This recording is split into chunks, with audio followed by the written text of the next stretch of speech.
Hey, so this is a Wrenn Class 20. I think the Wrenn part number for it was W2230. Not sure if that was green and blue, but clearly this one is green. Unlike all the modern stuff that's around these days, it actually comes apart really easily.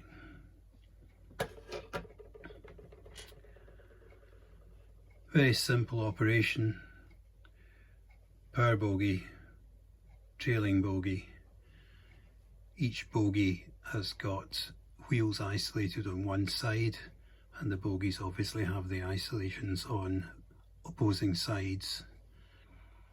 And the dummy bogie here passes power to the main bogie, and the main bogie picks up its power on the live wheels through the chassis, just as this chassis does as well. Very simple operation, similar to the Hornby ring-fueled diesel locomotives of probably similar to later era. I think this one would probably be manufactured in the late 70s, based on an earlier Hornby Double, as most if not all of the Wrenns were. The model has traction tyres fitted on the power bogie, obviously, which can give it some difficulties insofar as the bogie can tilt if the model is slowed down or accelerated more quickly than is ideal. As I probably said before, my track work is not the best, and only having two power pickups on either side can lead to some irregular running issues. I'm fortunate enough to have two of these locomotives, and to have a go at trying to improve the running. I have converted this one, as is my passion, to radio control. However, the locomotive itself simply doesn't have enough space inside to accommodate the radio control gear, and in particular the battery. So this is the inside of the radio control locomotive, where I've inserted a more sophisticated filter than the original Wrenn, and a little connector to allow connect, disconnect, and some phosphor bronze connectors to couple to the brushes. And in the case of this brush, which was originally non-isolated, I've isolated it. This is the benefit that the locomotive can be very simply put back to its original configuration. All the radio control gear is fitted into this fruit wagon, and again, the wagon hasn't actually had any modifications. It's simply just had the radio control gear put inside.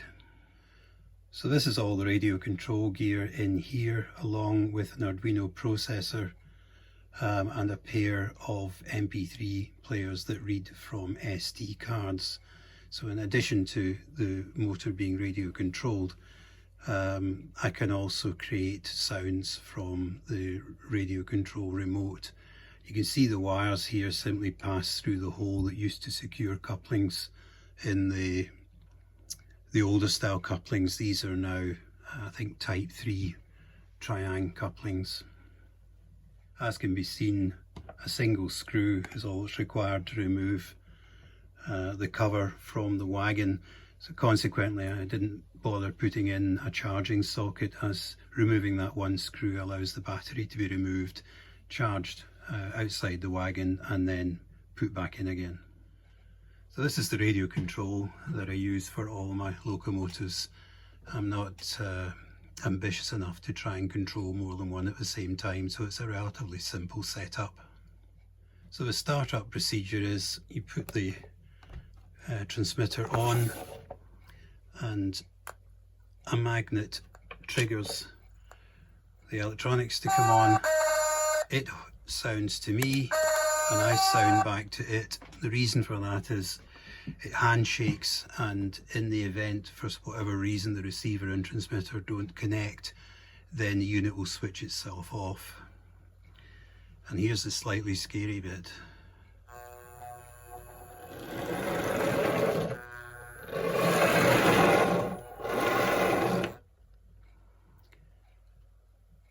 Yeah. So for sounds, as you've just heard,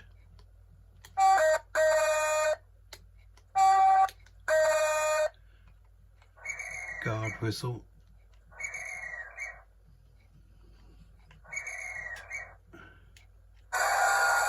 some wheel squeals, and then we can start the engine.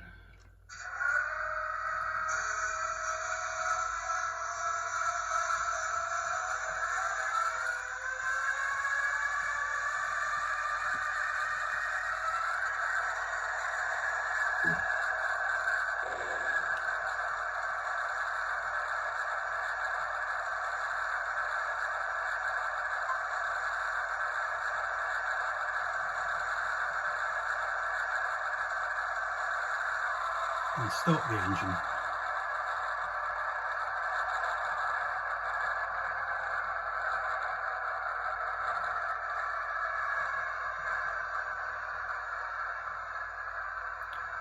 I'll show some track operation shortly, but when the locomotive is underway, the engine revs become louder and higher and drop back down when she returns to standstill.